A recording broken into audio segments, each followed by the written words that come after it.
ബോബി ചെമ്മണ്ണൂരിനെ പ്രത്യേക അന്വേഷണ സംഘം ഇപ്പോൾ കൊച്ചിയിലേക്ക് കൊണ്ടുവരികയാണ്. വയനാട്ടിൽ നിന്നും ഇന്ന് പുലർച്ചെയാണ് ബോബി ചെമ്മണ്ണൂരിനെ കസ്റ്റഡിയിലെടുത്തത്. അവിടെ നിന്നും പ്രാഥമികമായ ചോദ്യം ചെയ്യൽ കഴിഞ്ഞതിന് ശേഷം ഇപ്പോൾ കൊച്ചിയിലേക്ക് കൊണ്ടുവരുന്നു. 3 വകുപ്പുകൾ, ജാമ്യമില്ലാ വകുപ്പുകൾ ചുമത്തിയുള്ള അറസ്റ്റാണ് രേഖപ്പെടുത്തിയിരിക്കുന്നത്. ഇനി എന്താകും തുടർ നടപടി എന്നുള്ളതാണ് എല്ലാവരും ആകാംക്ഷയോടെ നോക്കുന്നത്. ഏതായാലും ഇന്നലെ വൈകിട്ടാണ് ഹണി റോസ് പരാതി കൊടുക്കുന്നത് പോലീസിൽ. വളരെ വേഗത്തിലുള്ള ഒരു നടപടി തന്നെ ഉണ്ടായിരിക്കുകയാണ്. മുഖ്യമന്ത്രിയുമായി അവർ നേരിട്ട് സംസാരിച്ചിരുന്നു. മുഖ്യമന്ത്രിയുടെ ഒരു നേരിട്ടുള്ള ഇടപെടൽ ഈ കേസിൽ ഉണ്ടായിട്ടുണ്ട് എന്ന് തന്നെ വേണം മനസ്സിലാക്കാൻ. അത്രയും വേഗത്തിൽ ഒരു നടപടി ഉണ്ടായിരിക്കുകയാണ്. ഏതായാലും ഈ കേസുമായി ബന്ധപ്പെട്ട കാര്യങ്ങൾ കേരളീയ പൊതുസമൂഹത്തിന് അറിയാവുന്നതാണ്. എല്ലാവരും കണ്ടുകൊണ്ടിരുന്ന കാര്യമായിരുന്നു ഈ സൈബർ ഇടത്തിൽ നടത്തിയ അധിക്ഷേപം. അതിനുശേഷം തുടർച്ചയായി നടത്തിയിട്ടുള്ള അവഹേളനങ്ങൾ, ലൈംഗിക അവഹേളനങ്ങൾ, അധിക്ഷേപങ്ങൾ, ഇതെല്ലാം കണ്ടതാണ്. ഒരു സമാന ചിന്താഗതിയുള്ള ഒരുപാട് പേർക്കിടയിലേക്ക് ഹണി റോസിനെ വീണ്ടും വീണ്ടും ആക്രമിക്കാനായി ഇട്ടുകൊടുക്കുന്ന തരത്തിലുള്ള ബോബി ചെമ്മണ്ണൂരിന്റെ നടപടി എല്ലാവരും കണ്ടതാണ്. അതാണ് അവർ ആവർത്തിച്ച് ഹണി റോസ് തന്റെ പരാതിയിലും മാധ്യമങ്ങളോടും പറയുന്നതും. ഇപ്പോൾ രതീഷ് വാസുദേവൻ വയനാട്ടിൽ നിന്നും ചേരുകയാണ്. രതീഷ്, വളരെ നാടകീയമായ ഒരു നീക്കം തന്നെയാണ് പോലീസ് നടത്തിയത് എന്ന് വേണം മനസ്സിലാക്കാൻ.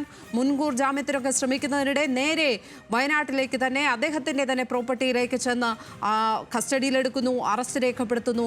എല്ലാം മാധ്യമങ്ങളുടെയൊന്നും ശ്രദ്ധ എത്തുന്നതിന് മുമ്പേ, അവരൊക്കെ അറിയുന്നതിന് മുമ്പേ കാര്യങ്ങൾ നടത്തിയിരിക്കുകയാണ് പോലീസ്. ഈ അത്യന്തം നാടകീയമായ നീക്കത്തെ ഒടുവിൽ ചേർന്ന പ്രേക്ഷകർക്കായി ഇത് സമഗ്രമായി വിവരിക്കാം.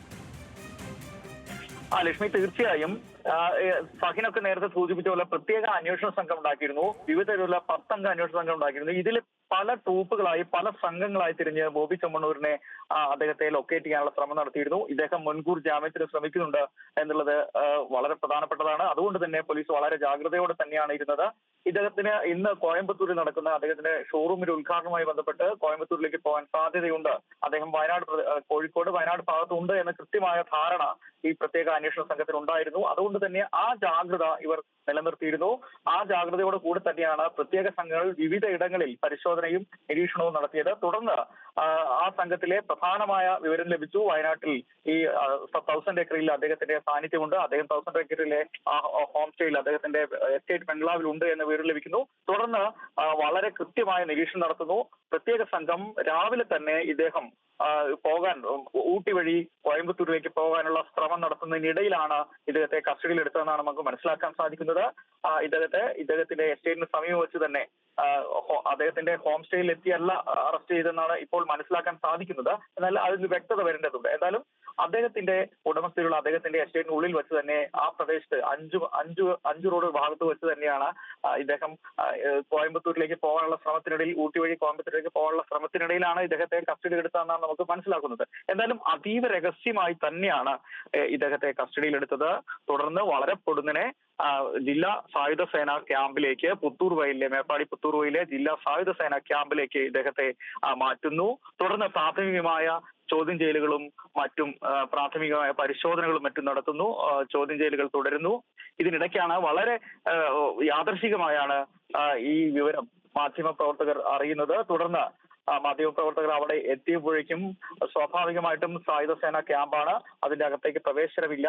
എന്നാൽ ആദ്യഘട്ടത്തിൽ മതിലിനോട് ചേർന്ന ഓഫീസിന് മുൻവശത്തായിരുന്നു ബോബി ചെമ്മണ്ണൂർ ഉണ്ടായിരുന്ന കാർ ഉൾപ്പെടെ ഉണ്ടായിരുന്നത്. കറുപ്പ് നിറത്തിലുള്ള മഹീന്ദ്ര കാറിലാണ് അദ്ദേഹം ഉണ്ടായിരുന്നത്. ആ കാറിൽ ദീർഘനേരം ഇരുന്നു. അതിനുശേഷം അത് ഉള്ളിലേക്ക്, ക്യാമ്പിന്റെ മറുഭാഗത്തുകൂടെ പുറത്തേക്ക് പോകാൻ സാധ്യത ഒരു വഴിയുണ്ട്. ആ വഴിയുടെ ഭാഗത്തേക്ക് ഇദ്ദേഹത്തെ കൊണ്ടുപോകുന്നു.